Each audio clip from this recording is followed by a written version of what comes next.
Salut à tous, aujourd'hui présentation de ma nouvelle aile. Alors il s'agit d'une Airwing classique, c'est la Airwing 900.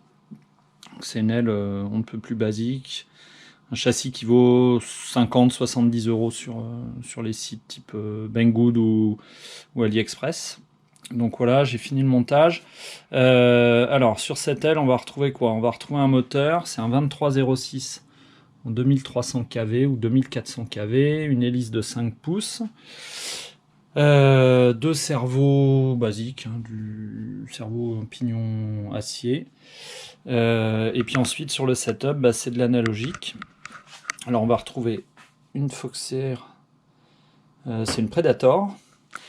On va retrouver un VTX, c'est un TBS Unify Pro.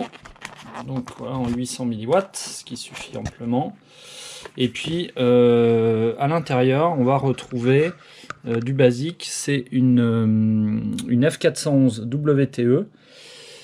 Il y a un buzzer autonome. Quoi vous dire d'autre? Il y a un GPS, c'est un BN220. Il y a un petit ESC 30 ampères qui est caché dans le dos là. Et puis voilà, une petite antenne. Donc c'est pas ma première aile. Donc c'est pas ma première aile. En fait, j'ai déjà une Airwing Pro, qui est une aile un peu plus grande, qui fait 1 mètre d'envergure, sur lequel il y a la même carte de vol, il y a un gros ESC, la cam analogique c'est pareil, sauf que ça peut emmener des plus grosses lipos. Alors ce qu'il y a, c'est que c'est une aile qui est fait vraiment, c'est pas très maniable, enfin c'est pas que c'est pas maniable, mais c'est pas vif en fait, voilà. Donc je recherchais une aile un petit peu plus petite, quitte à avoir moins d'autonomie, parce que là avec celle-là, je sais pas, j'ai 20 minutes d'autonomie quasiment. J'emmène du 3300 mAh en 4S. Donc l'idée c'était d'avoir une aile un peu plus vive pour faire du training et puis un peu du long range, mais pas 5 km quoi, histoire de partir à 2 km, 3 km tranquillement. Alors l'idée de partir sur des ailes en fait, c'est que j'ai déjà des quads. Alors j'ai un 7 pouces, c'est un FR7. J'ai un petit 6 pouces aussi qui est assez polyvalent. Et en fait, j'ai complètement arrêté le 5 pouces parce que le freestyle et tout, c'est vraiment pas... Enfin, c'est pas pour moi, je suis éclaté, quoi. Je suis nul. Je prenais plaisir à voler avec ce gros 7 pouces, qui est super. D'ailleurs, c'est un FR7, enfin, avec une très bonne config analogique.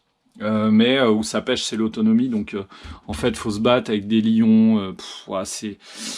Je prends pas plus de plaisir que ça en quad à faire du cruising ou aller loin. Par contre, clairement, en passant sur de l'aile, les sensations, elles sont démultipliées. On a l'impression, pour celui qui aime cruiser, au ras le sol, super vite, parce qu'en vitesse de pointe, j'ai même pas regardé, mais ça cruise minimum à 80-90 km/h, avec des pointes, j'en sais rien, peut-être 150 km/h. Donc voilà. Après le reste de mon setup, c'est du setup basique, hein. J'ai une Taranis, une X9 Lite avec un Crossfire, et puis des EV200D, et j'ai aussi un petit EV800DM dont je me sers, je trouve assez confortable en fait, et puis je trouve que c'est un bon masque.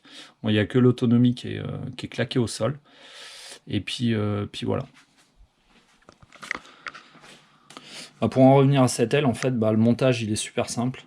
Il y a quelques éléments à coller, bois contre EPP.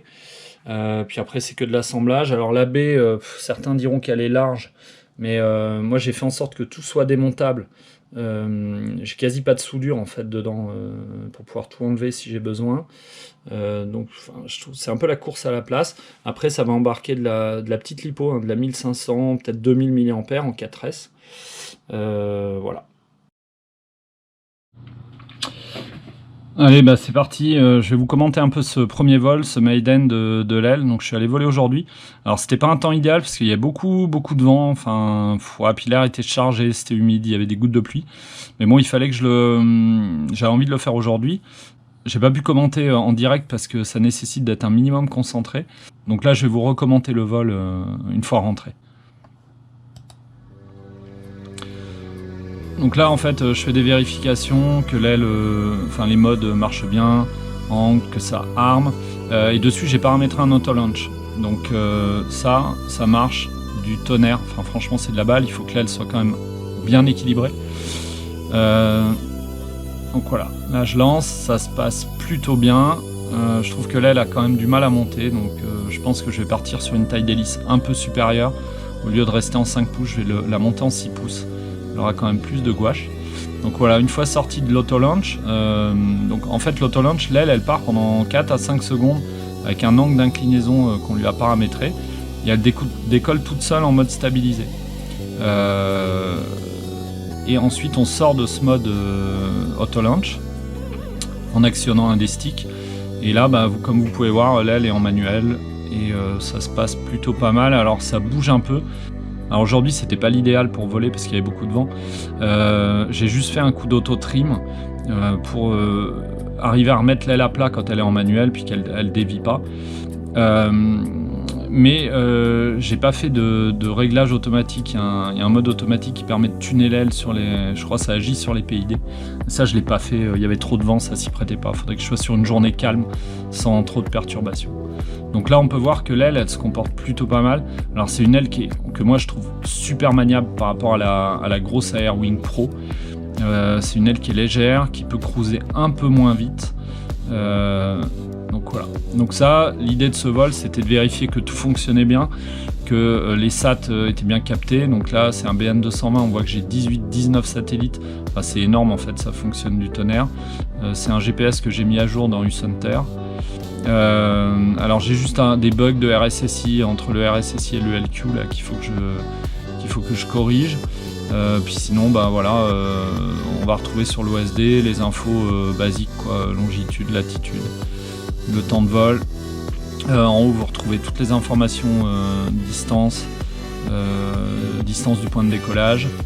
À droite vous avez les SAT, la vitesse, l'altitude, et puis en bas à gauche les voltage global, voltage par cellule, et puis l'ampérage. Alors franchement c'est une aile qui consomme pas grand chose.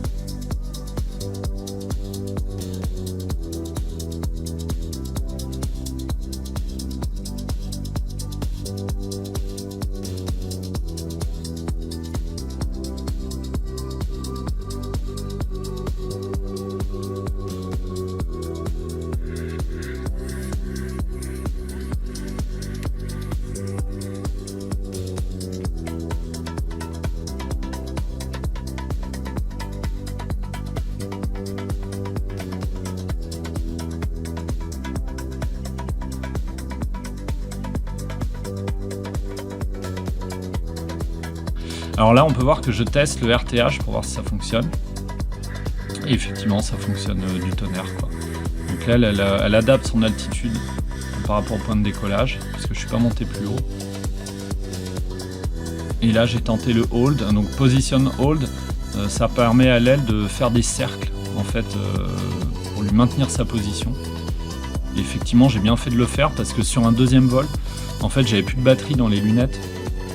J'ai lancé l'aile et au bout de 30 secondes, plus rien, blackout complet. Donc là, il a fallu que je fasse un RTH. J'ai regardé l'aile arriver et je l'ai posé à vue, alors que je ne sais pas trop piloter à vue, mais globalement, ça s'est bien passé. Voilà, je suis assez satisfait de cette aile, quoi. Je pense que je vais garder la Airwing pour vraiment du LR, du long range, parce que elle va loin, elle est plus stable. Mais là, globalement, pour s'amuser, ça suffit, quoi.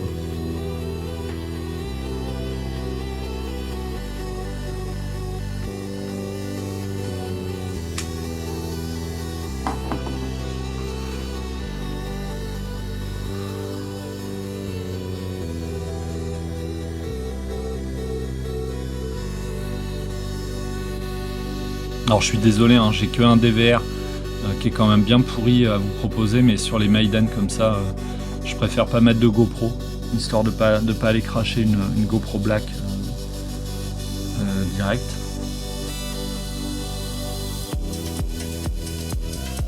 Alors là, en fait, je vais tester de faire monter l'aile, la forcer à monter, et de voir ce qu'elle fait en vol inversé, en fait. C'est assez intéressant à faire, pour voir si on arrive à la maintenir. Et voilà, là on voit que j'arrive à la maintenir en vol inversé. C'est assez important parce que c'est témoin de l'agilité que va avoir l'aile sur les sticks, sur le roll, sur le pitch en fait. pour monter, pour descendre. Sur mon Airwing, en fait, elle est lourde et le vol inversé est compliqué, quoi. L'aile, elle a tendance à piquer.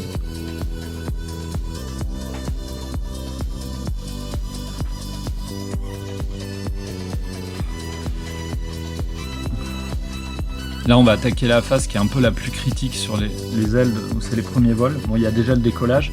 Une fois qu'elle a décollé, il faut la faire atterrir. Et il faut du dégagement, en fait.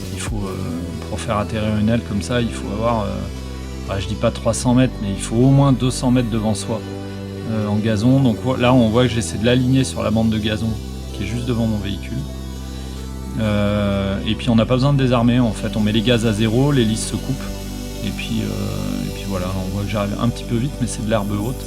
Hop, allez, c'est posé.